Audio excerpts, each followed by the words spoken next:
Pada tahun 2019, sempat ramai diberitakan bahwa Kementerian Dalam Negeri mengeluarkan rilis pers mengenai pemekaran sejumlah daerah. Ya meski kemudian dikonfirmasi kalau itu adalah hoax. Tapi sebenarnya isu tentang Indonesia akan punya banyak provinsi bukan sekedar diskusi warung kopi. Karena sejak moratorium berlaku tahun 2014, setidaknya sudah ada 329 usulan pemekaran wilayah yang sampai ke Kemendagri. Rencananya itu sebanyak 56 calon provinsi baru, 236 calon kabupaten baru, dan 37 calon kota baru menurut yang diberitakan di situs DPD RI. Dan faktanya meski moratorium yang disahkan DPR itu berlaku, tetap ada 4 provinsi hasil pemekaran di Papua pada tahun 2022. Di antaranya Provinsi Papua Selatan, Provinsi Papua Tengah, Provinsi Papua Pegunungan, dan Provinsi Papua Barat Daya.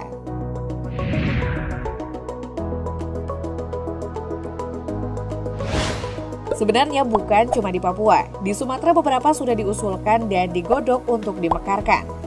Semisal Provinsi Aceh yang rencananya akan dibentuk 2 provinsi daerah otonomi baru, yakni Provinsi Aceh Barat Selatan dan Provinsi Aceh Lesar Antara. Jika Provinsi Aceh Lausar Antara jadi dimekarkan, akan ada 5 kabupaten dan 1 kota yang bergabung dengan daerah otonomi baru Provinsi Aceh Lausar Antara. Begitu juga dengan Provinsi Aceh Barat Selatan, akan ada 6 kabupaten yang siap bergabung, itu di Aceh.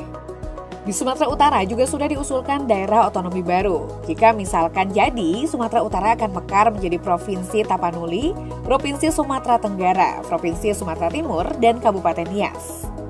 Kemudian Sumatera Barat yang diusulkan daerah otonomi baru adalah Kabupaten Mentawai dan Sumatera Tengah, yang sebagiannya Sumatera Barat, Riau, dan Jambi. Kemudian Sumatera Selatan yang diusulkan daerah otonomi barunya adalah Sumatera Selatan Barat. Dan Kepulauan Riau yang diusulkan punya daerah otonomi baru bernama Provinsi Natuna Anambas. Ditambah Jambi Barat yang merupakan daerah otonomi baru Jambi dan Riau Pesisir.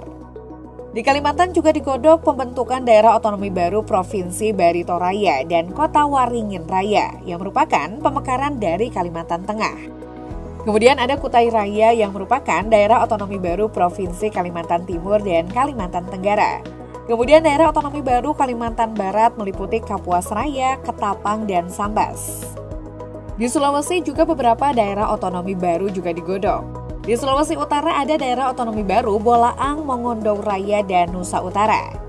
Di Sulawesi Tengah ada daerah otonomi baru Banggai Raya dan Sulawesi Timur. Kemudian di Sulawesi Selatan yang sudah sejak lama diisukan mekar adalah daerah otonomi baru Luwu Raya. Di Sulawesi Tenggara ada daerah otonomi baru Provinsi Bau-Bau. Di Pulau Jawa juga demikian, di Jawa Barat ada daerah otonomi baru Cirebon Raya. Di Jawa Timur ada daerah otonomi baru Madura. Sementara di Banten ada daerah otonomi baru Tangerang Raya. Di Nusa Tenggara Timur ada daerah otonomi baru Flores dan Sumba. Di Nusa Tenggara Barat ada daerah otonomi baru Pulau Sumbawa. Sementara di Maluku ada daerah otonomi baru Halmahera Raya dan Maluku Tenggara Raya. Di Provinsi Papua ada Papua Nemangkawi yang merupakan daerah otonomi baru dari Papua Tengah. Kemudian ada Papua Barat Tengah dari daerah otonomi baru Papua Barat. Dan kemudian Tabi dan Papua Utara atau Teluk Cendrawasih yang merupakan daerah otonomi baru dari Provinsi Papua. Sehingga ada total 37 calon daerah otonomi baru yang sudah dibentuk kepanitiaan pembentukan daerah otonomi baru atau sudah pernah dibahas atau didukung oleh pemerintah pusat maupun daerah.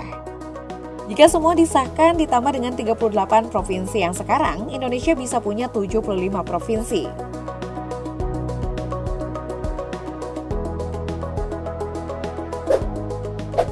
Tapi bagaimana sebenarnya syarat dan regulasi untuk pemekaran provinsi? Berdasarkan ketentuan Undang-Undang Nomor 23 Tahun 2014, untuk pemekaran suatu provinsi menjadi provinsi baru bisa dilakukan jika daerah itu setidaknya memenuhi 2 syarat. Persyaratan dasar dan persyaratan administratif. Persyaratan dasar meliputi 2 hal kewilayahan dan kapasitas daerah. Aturannya, kalau untuk calon provinsi paling sedikit itu ada 5 daerah kabupaten atau kota. Sementara untuk batas usia minimal bisa dilakukan pemekaran provinsi adalah 10 tahun terhitung sejak pembentukan. Kalau untuk persyaratan administratifnya juga ada 2 syarat utama. Untuk provinsi, pengusulannya harus lewat 2 tahap. Tahap pertama persetujuan bersama DPRD kabupaten atau kota dengan bupati atau wali kota yang akan masuk dalam cakupan wilayah daerah persiapan provinsi. Tahap kedua, persetujuan bersama DPRD Provinsi Induk dengan Gubernur Daerah Provinsi Induk. Sebagai contoh, pemekaran Provinsi Tangerang Raya. Sudah 10 lebih wacana pemekaran dan pembentukan Provinsi Tangerang Raya digulirkan oleh sejumlah tokoh, bahkan sudah terbentuk Badan Koordinasi Pembentukan Tangerang Raya. Kendalanya karena kawasan Tangerang Raya baru meliputi Kota Tangerang, Tangerang Selatan, dan Kabupaten Tangerang. Maka pembentukan Provinsi Tangerang Raya masih butuh 2 kabupaten atau kota. Jadi 2 pembentukan daerah otonom baru yang terus didorong, yaitu Kota Tangerang Tengah dan Kabupaten Tangerang Utara, di mana Kabupaten Tangerang selaku Kabupaten Induk. Sementara pemekaran Tangerang Utara terganjal moratorium yang belum dicabut pemerintah pusat.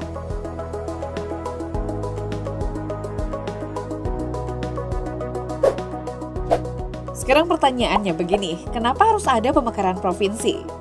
Kalau kita bicara kenapa harus ada pemekaran provinsi?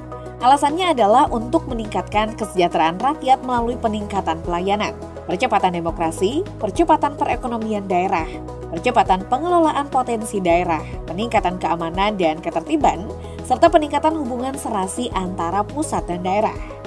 Salah satu contoh pemekaran wilayah provinsi seperti yang sudah kita singgung di awal tadi, Indonesia punya 4 provinsi baru pada 2022 yang merupakan hasil pemekaran wilayah di Papua. 4 provinsi baru itu adalah Papua Selatan, Papua Tengah, Papua Pegunungan, dan Papua Barat Daya. Dan sekarang juga sedang didorong daerah otonomi baru Papua Utara dan Papua Timur. Urgensinya, pembangunan bisa lebih terfokus dengan rentang kendali lebih dekat dan berupaya menciptakan pemerintahan yang efektif dan efisien. Adanya pemekaran wilayah akan memberikan dampak terhadap seluruh sektor, mulai sektor ekonomi, politik, sosial budaya, dan lainnya. Selain itu, adanya pemekaran wilayah akan berdampak pada tata kelola pemerintahan, di mana hal tersebut menjadi ujung tombak dalam pelaksanaan sistem pemerintahan. Pemekaran wilayah dianggap sebagai salah satu upaya dalam meningkatkan pelayanan kepada masyarakat agar lebih mudah dijangkau.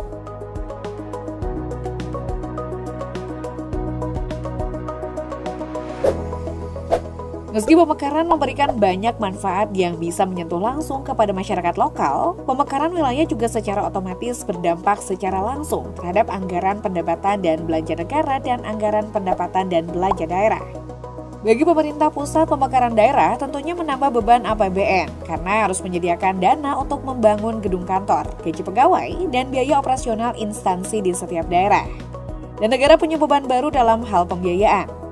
Di sisi lain, juga proses pemekaran wilayah menghadapi berbagai permasalahan seperti konflik di wilayah Papua, mencakup standar pelayanan publik di daerah otonomi baru dan ketersediaan sumber daya manusia yang menjalankan tugas di daerah otonomi baru yang belum siap. Akibat negatifnya adalah pemekaran kabupaten atau provinsi baru hanya fokus pada pembangunan infrastruktur untuk administrasi kantor pusat.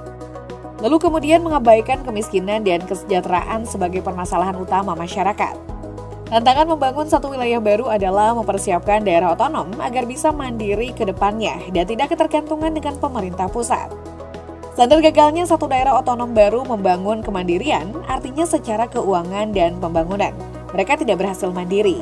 Mereka gagal membangun pendapatan asli daerahnya untuk bisa menopang pembangunan dan melaksanakan pemerintahan dengan baik. Sehingga terus-terusan bergantung pada dana perimbangan dari pemerintah pusat. Papua mungkin bisa disebut belum sepenuhnya siap untuk dimekarkan dan sekaligus bisa berpotensi gagal. Alasannya, kemampuan penyelenggaraan pemerintahan daerah di Papua yang masih terbatas dibandingkan daerah lain di Indonesia, terutama pada aspek pencegahan korupsi.